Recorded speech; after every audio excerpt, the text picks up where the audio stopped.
Good evening. You're watching the news on Croatian television. Agrokor's chairman Ivica Todorić issued a statement today confirming that Agrokor has submitted a request for the activation of the so-called Agrokor law, enabling government to appoint an emergency administration. He called on all interested parties to work to keep Agrokor's operations going, to protect jobs and to enable the company's further development. Earlier today, the coordination of Agrokor suppliers confirmed that as of tomorrow, they will stop supplying Agrokor with their products until they reach a deal with Agrokor's creditors regarding the money owed to them. SDP leader Davor Bernardić blamed the government for this and called for Finance Minister Zdravko Marić's resignation. We've had the same minister for the past year. They knew and didn't react. Over the past year, they didn't send into procedure a law that would have avoided the spiral of non-payment. Again, they failed to act. There are more than enough elements here to call for the minister's resignation, as well as those of the other participants in this process. Meanwhile, Prime Minister Andrej Plenković called on suppliers to be patient, saying that government is ready for the process of appointing an emergency administrator and that he expects the situation to stabilize next week. He also touched on yesterday's meeting with Agrokor's biggest creditors. The key and most important thing in beginning to resolve this problem is my clear impression that they are prepared to inject fresh liquidity into Agrokor so as to enable continued operations, the payment of salaries and tax obligations, and the unblocking of their accounts, as well as for suppliers to continue delivering their goods. The Constitutional Court today rejected a request for it to determine the constitutionality of the law on the conversion of Swiss franc-denominated loans to euro, which was submitted by 8 banks. The law was adopted in a bid to protect borrowers with loans pegged to the Swiss franc from sharp rises in the value of that currency. The Constitutional Court did not accept this proposal because it established that the law in question was needed as a one-off measure to achieve the legitimate goals it was designed to achieve. The court also declined a request submitted by the opposition SDP and HNS to assess the constitutionality of the law on local elections, which was put forth by Most and bars people convicted of certain criminal offenses from running in elections. As a result of the court's decisions, both laws will remain in effect. The Zagreb County Court today sentenced former Prime Minister Ivo Sanader to 4 years and 6 months pending appeal in the so-called Planinska trial.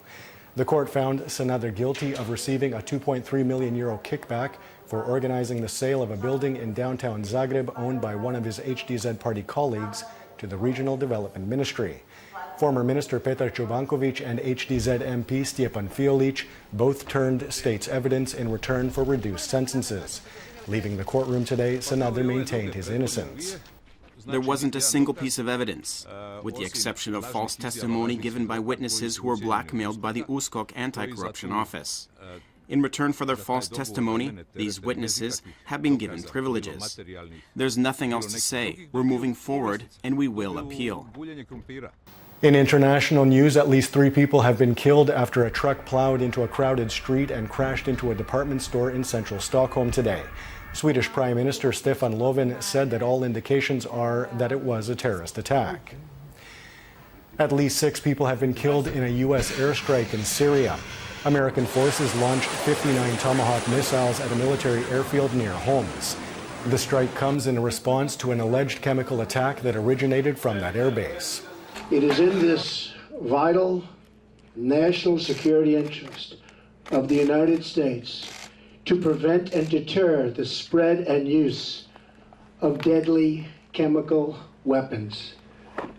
There can be no dispute that Syria used banned chemical weapons, violated its obligations under the Chemical Weapons Convention, and ignored the urging of the UN Security Council.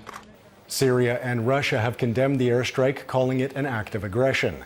Syrian rebels have welcomed the strike, as have Israel and Saudi Arabia. Taking a quick look at sports, in tennis, Croatia's Mirjana Lucic-Baroni is through to the quarterfinals of the WTA tournament underway in Charleston after beating Kiki Bertens of the Netherlands 7-6, 6-4 in third-round action last night. She plays American Shelby Rogers later tonight for a place in the semifinal.